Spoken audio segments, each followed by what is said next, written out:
Estamos de volta ao último bloco do Tira Dúvidas de hoje, que conta com a participação do professor Lucas Calazans e da professora Rosana Martins. Seja muito bem-vinda, professora. Obrigada, Cláudia. Antes de voltarmos para as perguntas, nós vamos relembrar mais alguns temas de matemática. Professora, tudo bem? Tudo bem, e você? Tudo ótimo. Conta pra gente quais foram os temas de matemática vistos hoje nas suas aulas. Hoje nós vimos sobre cone, né? A definição de cone, classificação, vimos também a planificação de cone. Ótimo, então agora que relembramos as aulas da professora Rosana, nós vamos para as questões. Sexto ano, como calculamos o volume de um paralelepípedo retângulo, professor? Galera do sexto ano, nós trabalhamos tchutchuco de áreas e de volume. E esse sólido vai aparecer para você em várias circunstâncias, beleza? Então, primeira coisa, eu vou te dar uma estratégia de como desenhar esse sólido, porque desenhar coisas na geometria espacial você precisa de algumas técnicas, beleza? Então aqui, eu vou te dar uma técnica para você ter uma noção. Você vai desenhar aqui para mim um retângulo, beleza? Desenha para mim um retângulo. E você vai desenhar um outro retângulo aqui, ó.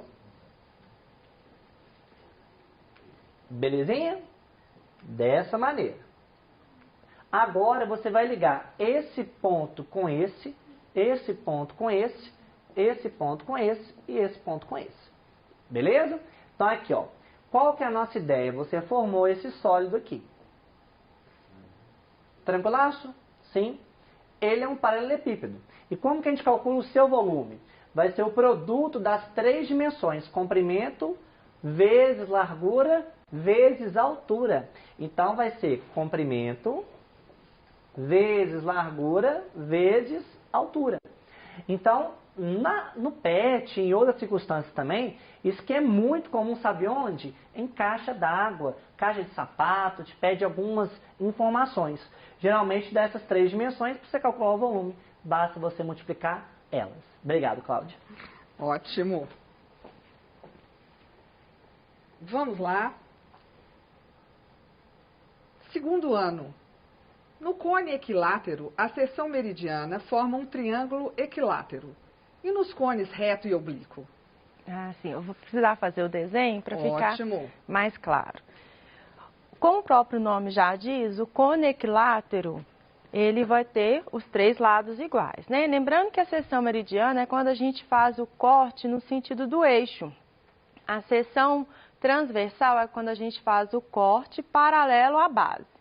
E no caso da seção meridiana, a gente faz o corte como se fosse na vertical, né?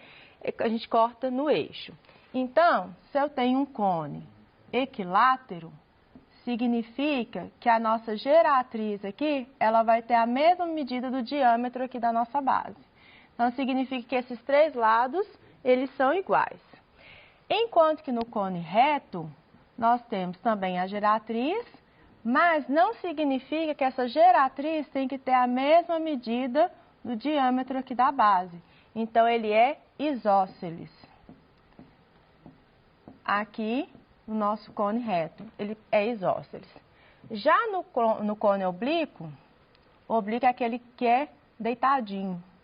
Então, essa geratriz aqui, ela tem a medida diferente dessa e, consequentemente, também diferente aqui do nosso diâmetro. Esse aqui é o triângulo escaleno. Então, respondendo aí a nossa pergunta, né?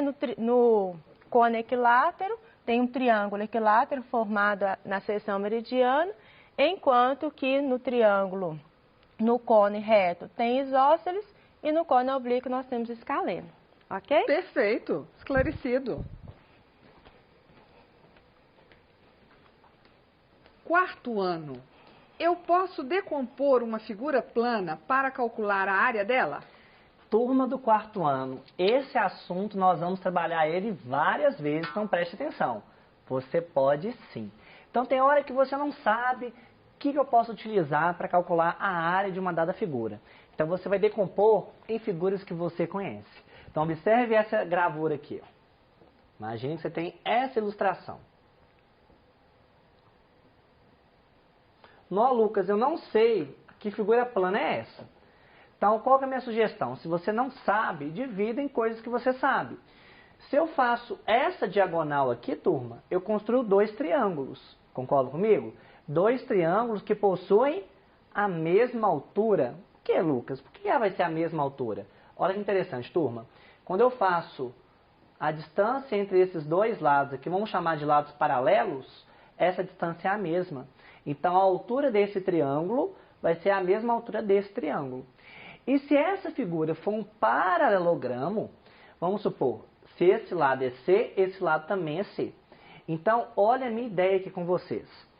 Todas as vezes que você não sabe calcular a área de uma figura principal assim, você divide em áreas de figuras que você conhece.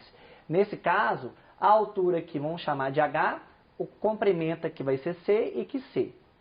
Então, qual que seria a área da figura como um todo? Seria 2 vezes a área de um triângulo de base C, altura H. Beleza? Então, nesse caso, vai ser o quê? C vezes H. Então, toma um pouco de cuidado. Todas as vezes, né? Ô, Lucas, pode dividir em triângulo? Pode. Mas você pode dividir em quadrados, retângulos, depende do que é fornecido para você. Geralmente, você pode mudar trechos da figura. A gente fala que é um recorte e cola. Você tira um pedaço e coloca aqui. Beleza? Isso a gente viu também na aula. Obrigado, Cláudia. Ok, eu que agradeço.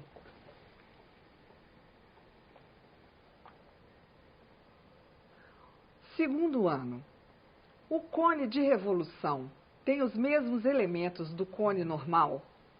Sim, ele vai ter os mesmos elementos.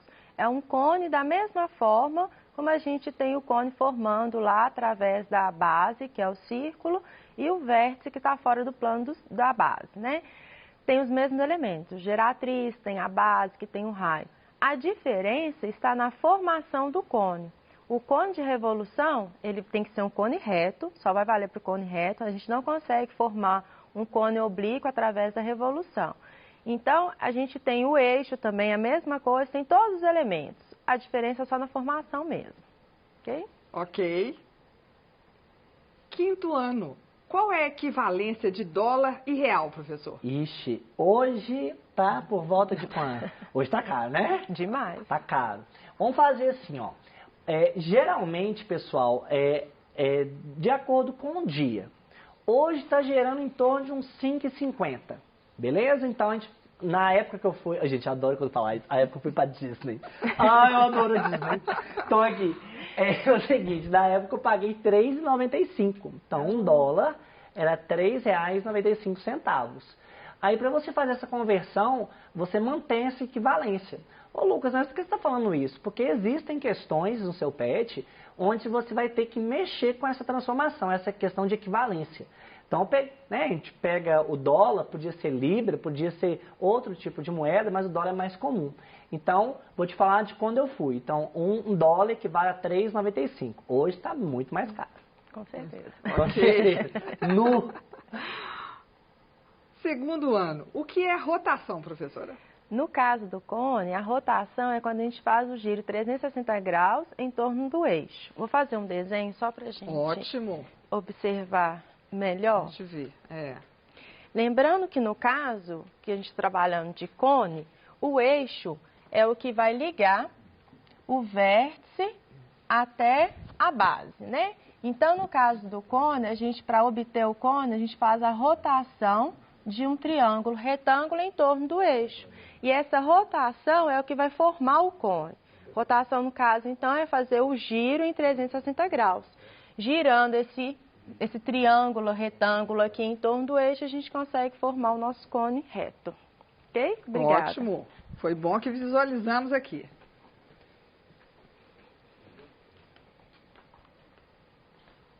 Sétimo ano. Qual é a capacidade em litro de um recipiente que tem a fórmula de um cubo com 2 decímetros de aresta? Ixi, então aqui, ó, mexemos com 2 tipos de medida. Medidas de volume e medidas de capacidade. Primeira coisa, eu quero que você relembre comigo uma simples informação. 1 decímetro cúbico equivale a 1 litro. Repete comigo. 1 decímetro cúbico equivale a 1 litro. Sim? Você pode ter outras variações, como 1 metro cúbico igual a 1000 litros, 1 centímetro cúbico igual a 1 ml, mas o que a gente vai utilizar aqui é que 1 decímetro cúbico equivale a 1 litro. Beleza? Sim? Só que eu estou te pedindo qual que vai ser a capacidade de um cubo que tem 2 decímetros de aresta. Lembrando, o cubo é um exemplo de paralelepípedo retângulo que possui todas as arestas congruentes, ou seja, todas as faces serão quadradas. E como que nós vamos calcular o volume de um cubo? Basta você pegar a medida da aresta e elevar ela ao cubo. Beleza? Quanto que vale a aresta? Vale 2 decímetros, não é, Cláudia? Isso. 2 decímetros? Então a aresta é 2 decímetros, então vai ficar 2 elevado a 3. 2 elevado a 3 é uma potência. Esse 3 em cima indica quantas vezes o 2 vai ser repetido dentro de uma multiplicação. Então vai ficar o quê? 2 vezes 2 vezes 2, que é a mesma coisa do que 8 decímetros cúbicos. Só que eu quero em litros. 1 decímetro cúbico é igual a 1 litro, então isso aqui é uma equivalência, tá? Então isso aqui é a mesma coisa do que 8 litros. Belezinha, turma? Obrigado, Cláudia. Ótimo. A gente tem que ficar atento a isso, né, professor? O que realmente está pedindo a questão. Se você para aqui... Isso. E nesse cálculo ia dar o mesmo resultado. O 8 bateu com 8. Mas se fosse metro cúbico, teria que transformar multiplicando por 1000. Então não seria o mesmo resultado. Tá ótimo. Vamos lá. Segundo ano. O que é eixo de um cone? Nós até vimos, né, na pergunta anterior também, o eixo sempre vai ligar o vértice ao centro da nossa base, que é o círculo. Então, a gente pode ter 2 tipos. Eu vou fazer mais um desenho que fica mais fácil da gente observar. Porque nós temos 2 tipos de cone. Temos o cone reto, né, e o cone oblíquo. Então, no caso aqui do cone reto, vai ligar aqui o vértice até o centro aqui da nossa base. No cone reto tem que formar esse ângulo de 90 graus.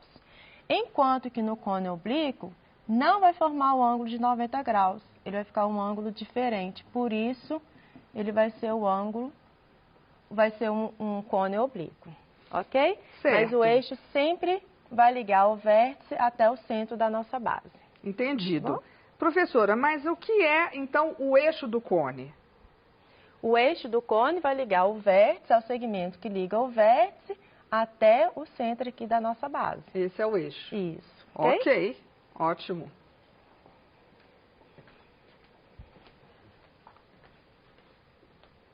Segundo ano. O que é a seção meridiana? Foi até uma pergunta também anterior que nós já vimos aí. A seção meridiana, ela passa pelo eixo, que também da pergunta anterior, né? A seção transversal, ela tem que ser paralela à nossa base. Então, nós temos a base aqui do nosso cone, a nossa seção transversal, ela vai ser paralela. Enquanto que a seção meridiana, ela vai passar pelo eixo, então é como se ela fosse vertical. Okay? Ótimo, obrigada, professora, porque estamos chegando ao final do Tira Dúvidas de Matemática. Ficou alguma dúvida? Acesse o aplicativo Conexão Escola e envie a sua pergunta diretamente para o seu professor. Não se esqueça que o acesso ao aplicativo é gratuito e não consome os dados da sua internet. E se você ainda não fez o download do PET 7, eu quero lembrar que não só ele, como todos os outros, estão disponíveis gratuitamente no nosso site estudeemcasa.educação.mg.gov.br. Lembrando que todas as nossas aulas também ficam disponíveis nas plataformas digitais para você assistir quando quiser, tá? Agradeço a presença dos professores e intérpretes de Libras e principalmente a sua participação. Um grande abraço e continue assistindo a nossa programação. Até amanhã!